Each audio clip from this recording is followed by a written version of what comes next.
All right, hello and welcome. I wanted to just introduce this next week of class here, starting with the 28th.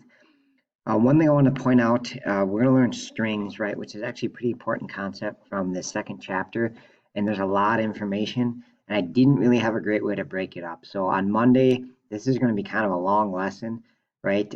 What will be happening is you watch these two videos, and then along the way, you'll be loading in this string notes.java and just load it up in Eclipse or whatever, uh, or any other text editor if you don't have Eclipse working.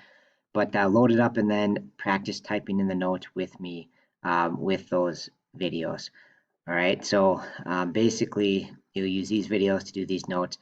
Please know that in this video here, it talks about getting the file from our shared Google Drive, but I thought it'd be easier if I just put it right here. So you can kind of ignore the directions in that video and just get it from right here and then fill it in as we go, right? We're gonna learn a lot of different string methods. All right, and so this day will be kind of long, right? But then Tuesday will be real short. This is just a 4-minute short review video. And then just to make sure you got it, you'll do the string homework. You're going to fill it out, type in the commands, and then turn it in your Google Drive. All right. Alternately, you could actually upload it here, right here too. This is a little assignment. So you upload it here, that's fine. Or just put it in Google Drive. Okay, and then later in the week, we'll start to get into Scanner, which allows you to like communicate with back and forth with the user in your program. So that's kind of neat. So that's kind of a preview of what's coming next.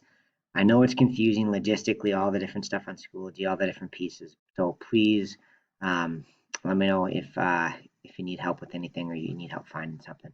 All right, have a great week. Look forward to working with you.